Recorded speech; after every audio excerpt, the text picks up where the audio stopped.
पंढरपूर सत्र न्यायालयाचा वाळू माफियांना दणका.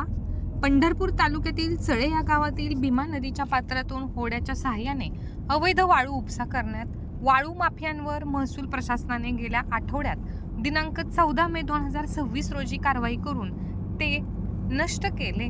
सदरची कारवाई ही माननीय प्रांत साहेब श्री इथापे यांच्या मार्गदर्शनाखाली झाली. या कामी येथील पत्रकार महदेव वसंत खिलारे यांनी पाठपुरावा केल्याने महसूल अधिकाऱ्यांनी कामगिरी केली.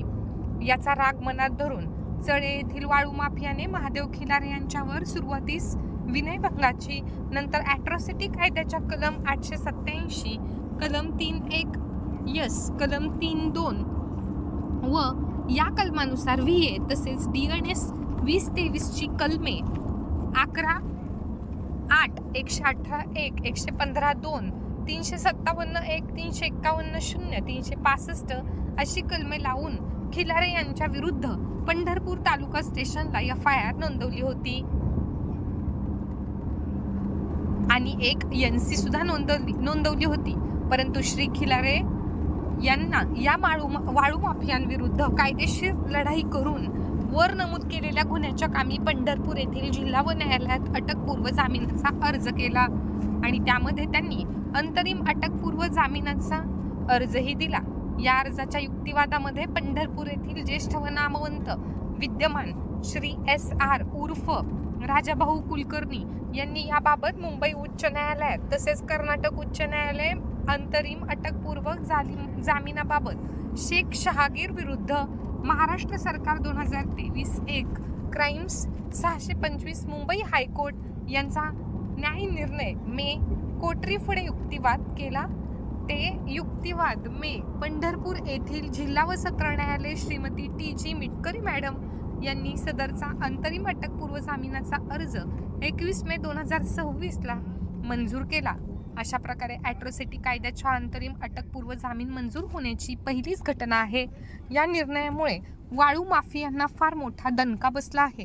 परंतु वाळू माफियांनी श्री महादेव खिलारे यांच्या विरुद्ध दिनांक 18 मे 2026 रोजी तहसीलदार पंढरपूर यांच्यामार्फत विनापरवाना वाळू साठा केल्याबद्दल महाराष्ट्र महसूल कायदा 1966 कलम 4807 व इतर शासन निर्णय परिपत्रकानुसार कारवाई करण्यात येईल अशी नोटीस दिनांक 26 मे 2026 रोजी श्री खिलारे यांना दिली. यांच्याकडून कायदेशीर खुलासा तहसीलदार यांच्याकडे मांडण्यात येणार आहे. अशा प्रकारे वाळू माफियांविरुद्ध आवाज उठवण्याचा, आवाज दाबण्याचा पोलीस प्रशासन व तहसील कार्यालय यांच्याकडून प्रयत्न होत आहे. परंतु महादेव खिलारे महसूल मंत्री व ग्राम महसूल मंत्री माननीय मुख्यमंत्री देवेंद्र फडणवीस साहेब यांच्याकडे वाळू माफिया, पोलीस प्रशासन, महसूल कार्यालय यांच्याबाबत यांच्या सहमताने चालू असणाऱ्या अवैध धंद्याबाबत सविस्तर पत्र देणार आहेत. पंढरपूर तालुक्यातील मौजे चळे येथील वाळू माफियांना पंढरपूर सत्र न्यायालयाची चपरा. यात हकीकत अशी की चळे येथील वाळू माफियांची शिरजोरी एवढी वाढली होती की स्वतःवर वाळू चोरीच्या 2-2, 3-3 केसेस चालू असताना देखील वाळू माफियांचा धंदा हा एका महादेव खिलारे या पत्रकाराच्या पाठपुराव्यामुळे, महसूल खात्याने केलेल्या कारवाईमुळे त्यांच्या भीमा नदीतील पात्रात असणाऱ्या वाळू उत्खनन करणाऱ्या, वाळू उपसा करणाऱ्या होड्या नष्ट केल्याचा राग मनात धरून त्यांनी महादेव खिलारे यांच्या विरुद्ध ॲट्रॉसिटीची फिर्याद दिली आणि ॲट्रॉसिटीची फिर्याद दिल्यानंतर महादेव खिलारे यांनी पंढरपुरातील ॲडव्होकेट श्री SR उर्फ राजाभाऊ कुलकर्णी माझ्यातर्फे त्यांचे वतीने मी अटकपूर्व जामीनचा अर्ज पंढरपूर सत्र न्यायालयात केला. या अटकपूर्व जामिनाच्या अर्जामध्ये त्यांच्यातर्फे मी अंतरिम अटकपूर्व जामीनचा अर्ज देखील दिलेला होता.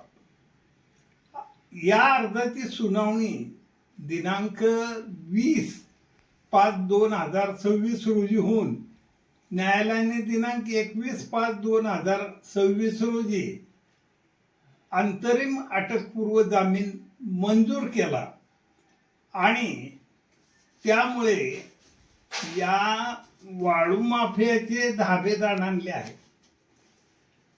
अशा प्रकारे एखाद्या पत्रकाराचा आवाज दाबण्याचा प्रयत्न करायचा आणि त्याच्यावर अशा स्वरूपाचे गुन्हे दाखल करायचे, गंभीर स्वरूपाचे ॲट्रॉसिटी किंवा विनयभंगाचे गुन्हे दाखल करून त्याला कोंडीत पकडायला बघायचे, त्याचा आवाज दाबायचा आणि आपले अवैध धंदे विना तक्रार चालू ठेवण्याचा प्रयत्न जो या वाळू माफियाने केलेला होता, त्याला पंढरपूर येथील सत्र न्यायाधीश पहिले श्रीमती TG मिटकरी मॅडम यांच्या आदेशाने चपराक बसलेली आहे. यामुळे असं म्हणता येईल की चोर ती चोर आणि वर शिरजोर या म्हणीप्रमाणेच आहे. स्वतःवर वाळू चोरीचे गुन्हे दाखल आहेत, पुन्हा वाळू चोरीचा धंदा करताय तुम्ही आणि त्याच्या विरुद्ध आवाज उठवणाऱ्या पत्रकाराविरुद्ध गंभीर स्वरूपाचे गुन्हे दाखल करता. मग ह्याला चोर ती चोर नाहीतर शिरजोर ह्याच्याशिवाय दुसरं काय म्हणायचं सांग. तर यावरून जे वाळू माफिया आहेत त्यांनी धडा घ्यावा आणि यापुढे पोलिसांनी देखील अशा प्रकारे अवैध धंद्याविरुद्ध आवाज उठवणाऱ्या पत्रकारांची बाजू घ्यावी, त्यांच्या विरुद्ध खोटे खटले तरी निदान दाखल करू नयेत, एवढी दक्षता घ्यावी, हीच माझी अपेक्षा आहे. या केसच्या कामी मला माझे क्लार्क श्री ऋषिकेश फुलारे यांनी बहुमोल सहकार्य केले.